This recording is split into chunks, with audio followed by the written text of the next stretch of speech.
we're enjoying Wednesday, part of Elmhurst Public Library at Home, the library's online program series. Each week, our staff will be talking to you about what they're reading, watching, listening to, playing, or otherwise enjoying that they suggest to others. This week, I've been enjoying The Worst Best Man by Mia Sosa.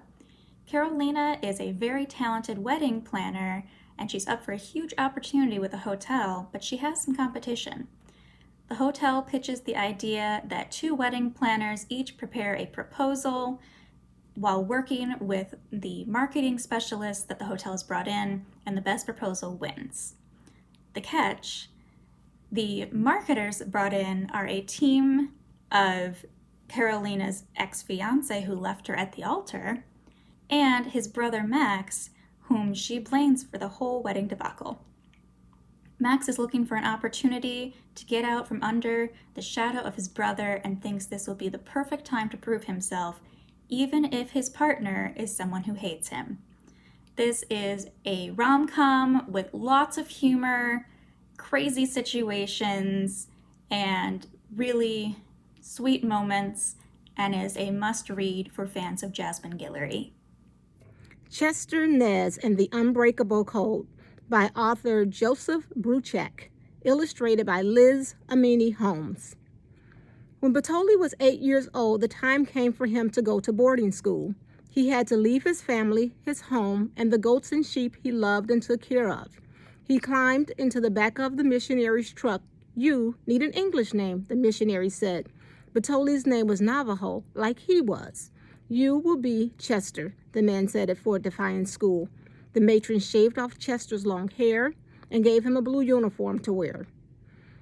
They made him speak English, a language he'd never spoken. And when Chester spoke Navajo, the matrons washed out his mouth with yellow soap. "Navajo is bad. Speak only English." Chester Nez and the Unbreakable Code is for ages 7 to 10. How would you react if you were told what you have to wear? If you were told you have to leave your family, you have to change your name, you have to cut your hair, and you must forget your native language and learn a new language. That's what happened to Chester Nez and the Navajo people. Then suddenly, one day, the Navajo language he had been told to forget was important. As a matter of fact, it was so important it proved to be useful in solving a problem for America. In addition to experiencing racism, Chester suffered post-war trauma. Read Chester Nez and the Unbreakable Code and learn how Chester Nez handled the problems of post-war trauma, racism, and helping the United States military. Hey, it's Janine. I just wanted to share a book that I enjoyed. Maybe You Should Talk to Someone by Lori Gottlieb. This woman is a therapist, and this is really her memoir about being a therapist, going to therapy, and her personal experiences with that. I'm endlessly fascinated by human behavior, so this is something that really intrigued me. I felt like her book really humanized therapists and kind of really gave them a personal story. Oftentimes doctors, we only see them in one aspect. So this book really offers a different perspective on someone who's helping other people. I really enjoyed the audiobook, so I got the book on CD from the library. But this is available in print or available in ebook on Cloud Library and Overdrive. Enjoy. Hi, this is Aaliyah from the Kids Library, and this week I really enjoyed reading the graphic novel Twins by Varian Johnson and Shannon Wright. This is an incredibly relatable tale as it shares the story of two siblings who are experiencing a severe case of sibling rivalry, and it's only compounded by the fact that they're twins.